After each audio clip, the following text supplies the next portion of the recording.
മോളെ റോസി, നീ എന്താ എഴുന്നേൽക്കാത്തേ? ഓ, കുറച്ചുകൂടെ ഉറങ്ങട്ടമ്മേ. ഓർക്കൊന്നും ശരിയായില്ലല്ലോ. വേഗം ഫ്രഷ് ആയി വരൂ റോസി. ശരി മമ്മി, ഞാൻ ഫ്രഷായി വരാം. നീ എന്താ ശരിക്കും മുടിയൊന്നും തോർത്തിയില്ലല്ലോ, മുടി ഫുള്ള് നനവാണല്ലോ. മമ്മി വേദന ഇടിക്കുന്നു. മമ്മി എപ്പോഴും ഇങ്ങനെ എൻ്റെ മുടി ഇങ്ങനെ വേദനിപ്പിക്കും. എന്താ മോളെ, മൂക്ക് വേദനിച്ചോ? സോറി കേട്ടോ. മമ്മി, ഇന്ന് ഏത് ഡ്രസ്സാണ് മമ്മി ഇട്ടിരുന്നേ? റോസിക്ക് നന്നായി ചേരുന്ന ഡ്രസ്സായി ഇടുന്നത്. ഹായ് മമ്മി, എനിക്ക് ഈ കളർ വളരെ ഇഷ്ടമാണ്. അതുകൊണ്ടല്ലേ മമ്മി ഈ കളർ വാങ്ങിയത്. ഇനി മമ്മി ഇത് നിനക്ക് ഇട്ട് തരാം കേട്ടോ. മമ്മി, എൻ്റെ കാശത്ത് എല്ലാവരും പറയും ഞാൻ വളരെ ചുങ്കായിട്ടുണ്ട്. അല്ലേലും എൻ്റെ മോള് സുന്ദരി തന്നെയല്ലേ?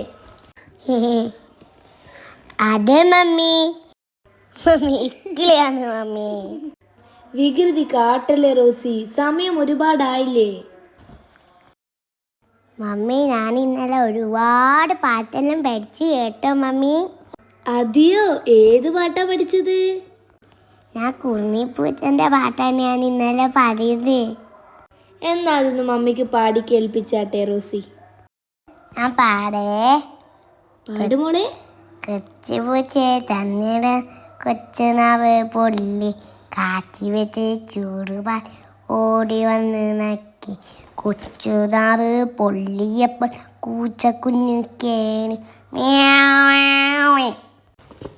അടിപൊളി പാട്ടാണല്ലോ എൻ്റെ മോള് പഠിച്ചിരിക്കുന്നത്. നമുക്ക് മുടിയൊക്കെ വാരി സുന്ദരിയായി പോണ്ടേ? മമ്മി, മുടി വേദനിക്കുന്നു മമ്മി. മമ്മി പതുക്കെയല്ലേ റോസി ചെയ്യുന്നേ. മുടി തീരെ റോസി ശ്രദ്ധിക്കുന്നില്ല കേട്ടോ. എനിക്ക് എൻ്റെ മുടി ഇഷ്ടമില്ല, എപ്പോഴും പറയുമ്പോൾ വേനെടുക്കും. എന്താ റോസി പറയുന്നേ? ഈ മുടിയുള്ളത് കൊണ്ടല്ലേ റോസി എല്ലാവരും നല്ല സുന്ദരിയാന്ന് പറയുന്നേ. മമ്മി, പക്ഷെ എൻ്റെ മുടി പറയുമ്പോൾ എന്തൊരു വേനയാ മമ്മി. അയ്യോ റോസി, സംസാരിച്ചിരുന്ന് സമയം പോയോ? വേണി ഇപ്പൊ ഇവിടെ എത്തും. ഹായ്, ആ പൂക്കളിലെ ഹെയർബാൻഡൊക്കെ എന്തായാലും വേണം. അത് മോക്ക് തന്നെയല്ലേ മമ്മി വാങ്ങിയത്. ഹായ്, എന്ത് രസാ മമ്മി കാണാൻ. മോളെ കാണാൻ നല്ല ഭംഗിയുണ്ട് മമ്മി. ഹായ്, എൻ്റെ മോൾ എന്ത് സുന്ദരിയാ നോക്കിയേ. അമ്മേ മമ്മി, എനിക്ക് ആ ബ്ലാക്ക് ഷൂ മതി കേട്ടോ. അത് തന്നെയല്ലേ മമ്മി എടുക്കുന്നേ. ഹായ്, പിങ്ക് കളറുള്ള ബാഗ്, എനിക്ക് ഇതെല്ലാം നല്ല ഇഷ്ടപ്പെട്ടു. ഇതൊക്കെ മമ്മി ആനുവൽ ഡേക്ക് മാത്രമായി വാങ്ങിയതാ. വേഗം പോയിക്ക്, ബസ് ഇപ്പം വരും. ഹായ്, അന്ന് കാണാൻ എന്തൊരു മൊഞ്ച. ഇനി കൂട്ടുകാരെ, ഞാൻ വന്നിട്ട് കാണാം കേട്ടോ. അതുവരേക്കും ബൈ. അപ്പോ കാത്തിരിക്കൂലേ?